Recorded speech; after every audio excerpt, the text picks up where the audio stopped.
Hello, this is Stephen Nojiri, and this is another Tada Genji tradition video. This is the second video in the Kumazawa Banzan series.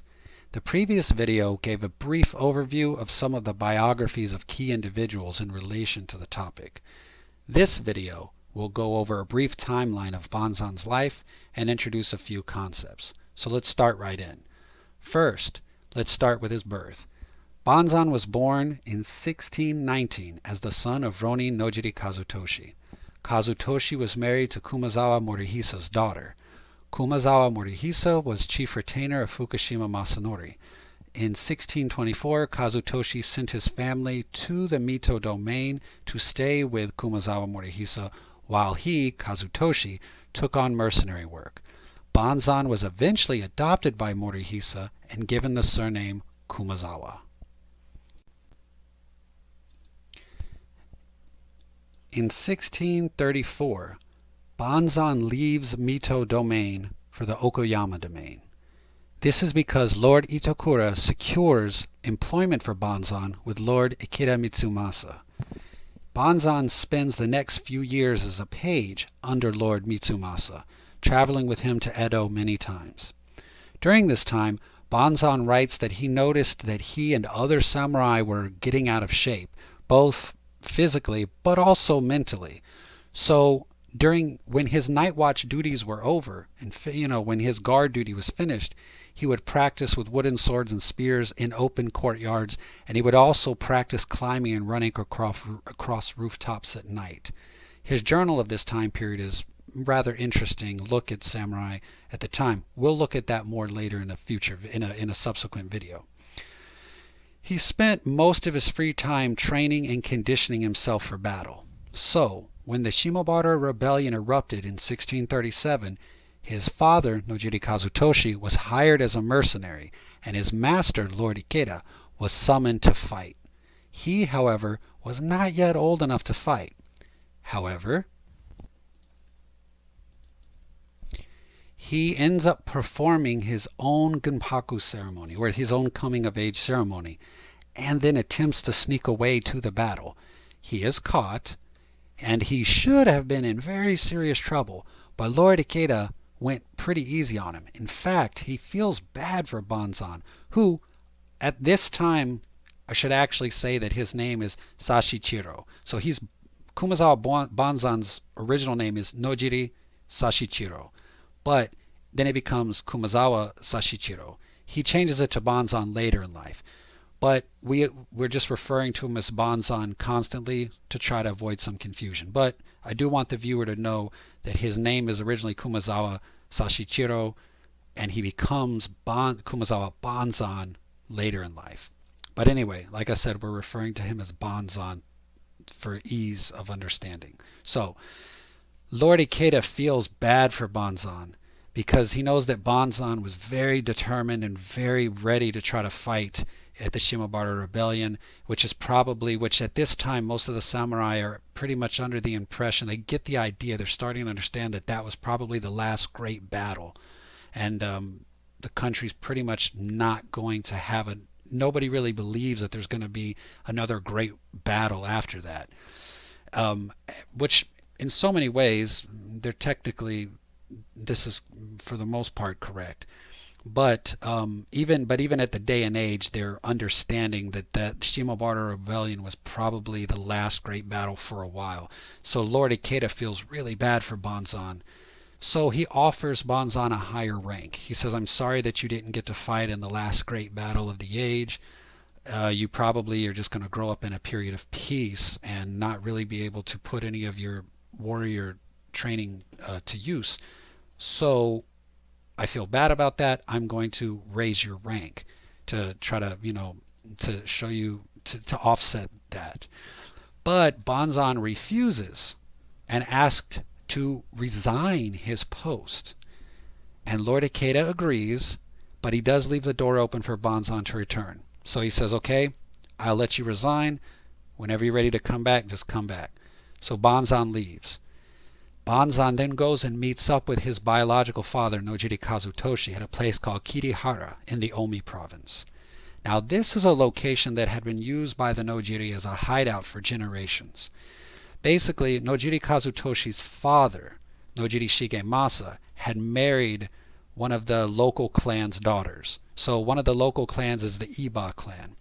And Nojiri Shigemasa married one of the daughters of the head of the clan, and now the Nojiri had access to the Kirihara area, and so it became sort of a hideout location. So Nojiri Kazutoshi goes to Kirihara. He's recovering from his bullet wound. Kumazawa Banzan goes to Kirihara because he's resigned his post. Now they're both Ronin. So now they're meeting. They're from Ronin father to Ronin son. They're meeting, and while they're meeting, Kazutoshi basically teaches Banzan all of the military traditions that he knows. Teaches him Gungaku, teaches him philosophy, teaches him everything he knows about Bushi culture and Bushi techniques, etc., etc. 1640. Banzan happens upon Confucian works with commentaries, basically the four great Confucian texts in Japan at the time. So Confucius's works with commentaries. And Banzan becomes instantly and deeply interested in Confucianism. And he had been introduced to Confucianism via his Gungaku studies. It wasn't like he was brand new to Confucianism, but there was something about the commentaries when he read them in 1640 that flipped the switch in his mind. And so after having read these commentaries, he wanted to wander the country to find somebody who could train him in Confucianism more. And there's an interesting story involving a horseman refusing to steal gold from somebody. It's too much to get into now, but he has this very interesting moment where he learns about Nakai Toju.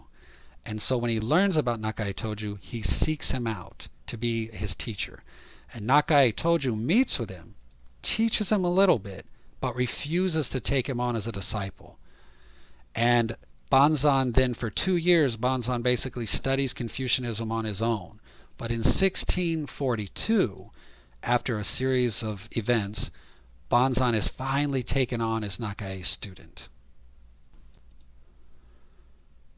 Nojiri Kazutoshi at this time had also left Kirihara. So he had gone to Kirihara, recovered from his bullet wound, taught Kumazawa all of the Bushi traditions and Bushi techniques he knew, and then he left to continue being a Ronin. So Banzan decided to basically stick around and watch over his mothers and sisters. At this time, Kumazawa Morihisa, his adopted father, had passed away. So his mother and his sisters had then moved to Kirihara. So Nojiri Kazutoshi is off being a Ronin. Kumazawa Banzan and his mother and sisters and brothers, who are, everyone who's still young, is living in Kirihara. And so he's there kind of keeping an eye on them, helping them, but he is also wandering the Omi countryside, contemplating and studying philosophy, Confucianism, etc., etc. During this time, he lived a very simple life. He's a samurai, right? So, but he's living like a wandering yogi or like a very poor commoner. Simple clothes, living very simply, eating very simple food, wandering the countryside. And he finds great comfort and great support among the country commoners. And it is at this point that he comes to have a very deep conviction that a samurai must aid social welfare, either by military or intellectual ventures. He is quoted as saying, "It's better to be an unlettered samurai than to join the degenerate school of aloof scholars." So this is a very critical point in Banzan's philosophy. His core teaching is that the samurai must serve the social welfare of the people, either through warrior actions or intellectual pursuits that bring about, for example, construction work, like philosophical pursuits that bring about better government policies, philosophical pursuits that bring about engineering marvels, things like that. So you either need to be a warrior hero, or you need to be a someone whose brain causes positive actions in the community. You are not allowed to be a warrior who doesn't fight, and you're not allowed to be a scholar who doesn't help. So this simple life of devotion to the warrior arts and to the intellectual mastery aimed at social reform and aid remained the common theme throughout his life. For example, his own home is recorded as having always been very simple, but he gave constant great charity to others. But let it also be said that while he lived very sparsely and simply and gave great charity to others, he did not spare expense when it came to weapons and gungaku training. In 1647, Banzan re-enters service with Lord Ikeda as his private secretary, or as his personal secretary. 300 koku position. It's a very easy post for him. Gives him a lot of access and a lot of ability to get things done. And he stays in this post for 3 years. Now he does a lot of other things, but this is his official position for about 3 years. One example of something he does is in 1649, he introduces the concept of a suggestion box. Literally, as we know it today as a suggestion box, it allows commoners to offer up suggestions for improvements. And this was a big deal at the time. It was also at this time period that he began to introduce a concept into public conversations. In Confucianism, it's a concept that exists in Buddhism, but for Confucianism it was radical at the time. It's called innate knowledge. And again, it's very similar. It's a Buddhist-like concept that when the mind is clear and correct, the true path, the correct path, manifests naturally. This got Banzan under fire from other Confucian scholars, and even in the Okayama domain. So much so that Lord Ikeda had to step in. And you have to understand that this was a controversy because Confucian scholars at the day said that truth comes from social structure and authority figures.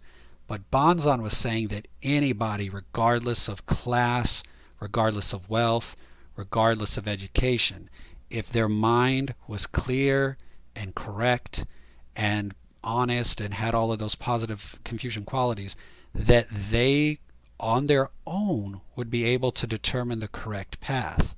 Again, traditional Confucianism of the Edo period says that the individual doesn't have the ability to decide the correct path. The social structure decides the correct path. But Banzan was teaching that the individual could decide the correct path. For Confucianism, this was a controversial teaching. And like I said, it started to get Banzan in trouble, like death threat level trouble. Lord Ikeda had to step in and begin to publicly support Banzan and promote Banzan and protect Banzan and raise Banzan's status to actually protect him and save him from these potential assassination attempts. So let's look at some of the things that happened because of this. Let's go back a little bit to 1641. In 1641, Lord Ikeda had established something called the Hanabatake Kyojo, which basically means the Flower Garden Learning Center. It's a private study space that was technically one of the first schools or domain schools of the Edo period. But it was less of a school and more of a think tank. And Lord Ikeda eventually, now remember, Lord Ikeda made this school in 1641, but when Banzan was rehired and Banzan was given an increase in status, etc., at this time, Lord Ikeda also placed Banzan in charge of this school. And then at this time, Banzan codified the concept of the innate knowledge into the Flower Garden's Oath. So, then in 1650, Banzan's stipend became 3,000 koku, and he was also placed in charge of the rifle brigade of the Okayama domain. So, 1649, he introduces innate knowledge. He gets death threats. People are plotting to kill him because he's such a radical. Lord Ikeda gives him boost him to 3,000 koku, makes him in charge of the rifle brigade, also makes him in charge of the Hanabatake Kyojo. That's enough to cause Banzan's enemies to drop their plans to assassinate him.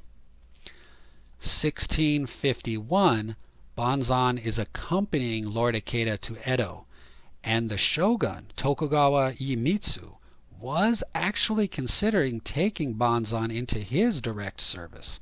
However, Iemitsu dies that same year, and of course, and with his death, that offer fades as well. So basically, from the 1640s to the 1650s, Banzan had traveled to many domains and either taught Gungaku, taught Confucianism, or engaged in some kind of major social reform or construction projects. He took great care that his subordinates were kind and reasonable with the commoners. Surveys were conducted, fields were improved and fixed, constructions of dikes, conservation of forest. These things were key aspects to strategies of land management. He became very well known for his Confucianism, his Gungaku, and for his land management strategies. But as I said, through the 1640s and into the 50s, this also caused him to amass a great number of enemies. The majority of his enemies were other Confucian scholars. That 1651 was also just essentially the beginning of Banzan's downfall. So Tokugawa, it starts with Tokugawa Iemitsu thinking that maybe he's going to take him from the Ikeda and make him his, the shogun's official Confucian scholar. But Iemitsu dies. And a few months later, 1651, Yui Shosetsu's rebellion, or failed rebellion, takes place. Now, that failed rebellion causes great downfall for all of those associated with Yui Shosetsu. Even Tokugawa Yorinobu, the Lord of Kishu, is put under house arrest because of this rebellion. Because Banzan had been an associate of Yui Shosetsu and Tokugawa Yorinobu, he became suspect. Now, he's not arrested. He's eventually sort of cleared of the charges. But this gives his enemies ammunition to really attack his character. So at this time, Banzan's enemies, particularly Hayashi Razan, that guy, the official Confucian scholar of the shogunate, the guy that was Banzan's teacher's enemy, well, now Hayashi Razan takes aim at Kumazawa Banzan and uses this Yui Shosetsu's failed rebellion as a means to attack Banzan's character. He accuses Banzan of being a rebel, accuses him of plotting rebellion, accuses his teachings of being teachings that sow the seeds of rebellion. And when Hayashi Razan begins to attack Banzan, then other enemies of Banzan who had gone silent because of his promotion in Okayama, well, now they start up again too. And Banzan suddenly finds himself in a lot of trouble, or a lot of attacks coming from multiple Confucian scholars around the country. And this is really the beginning of his departure from being famous. Up to this point, he's well loved, well famous. But at this point, he begins to fall from grace. Things get harder and harder.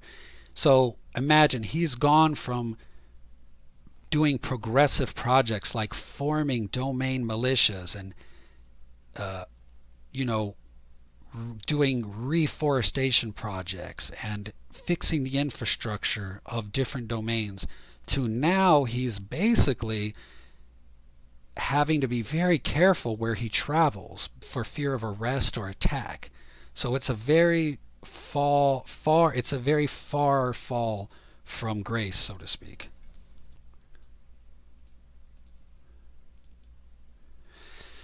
It was during this time period that Banzan wrote many of the documents which caused him even more issues with the shogunate. His form of Confucianism was already being seen more and more as something that was rebellious and something that needed to be suppressed.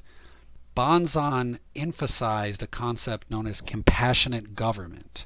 We'll talk about that more later. But the shogunate wanted less of that, and they wanted more of the obedience is the way type of Confucianism. Banzan was also criticized by some Buddhist institutions because Banzan himself criticized not Buddhism itself, but he criticized the policies surrounding the Buddhist institutions. Now, this made him a lot of enemies, especially among some of the temples. But what was interesting is Banzan made a point to travel the country and visit temples. And when he met with people at the temples, there's so many records of him meeting with people, and upon talking with them, diffusing the hostility because he's explaining to them what he's actually criticizing. Again, he wasn't critical of Buddhism. He was critical of the way that the Tokugawa shogunate was utilizing the Buddhist institutions to do secular things. Banzan was also very critical of the government. Eventually, he tried to avoid directly attacking the government, but eventually he directly attacks the government. And he also has some critical things to say about the samurai of the late Edo, of the late 1600s as well. And he also is critical of the way that Shinto has pretty much been forgotten, and the way that at the time period, during Banzan's life in the latter part of the late 1600s, Shinto is very much in a sad state, and so he's critical of that as well. And so once he starts wandering the country, kind of dodging attacks and sort of avoiding getting arrested and basically being constantly censored by the government, he then sort of takes the gloves off and he just starts pointing out everything that's ridiculous and writing about it and giving talks about it. So he ends up writing many documents over the years. The document that we're going to focus on in this series is called the Daigaku Wakuman, which roughly translates out to responding to the great learning, or responding to the questions that arise from the great learning. There's different ways that you can sort of translate that, but responding to the questions that arise from the great learning is what most modern day scholars accept as the good translation of the title. So the Daigaku Wakuman. And this text is basically, this text is what got him put on house arrest. He's finally caught and put on house arrest in the 1680s because of this book. And the document so incensed the shogunate that they even punished the two men who snitched on Banzan and forwarded a copy of the text to the shogunate. So imagine, Banzan writes this document and he's teaching this document, and these two guys, these two samurai, get a hold of it and they read it and they're like, whoa, this is incendiary. So then they take it to the Tokugawa officials and they say, hey, look at what Banzan wrote. And it pisses the shogunate off so much that they punish even those two guys who delivered the document. So Banzan is on house arrest at this point, and pretty much in 1680, when they catch him and they put him on house arrest, he decides to hang the, I think the phrase is hang the towel up. He decides he's written his final book. He has nothing else to say. So at this point he retires. He doesn't release any further books or commentaries. From 1687 to 1691, so he dies in 1691. So from 1687 to 1691, he just spends his final years relaxing, playing the biwa, and meditating.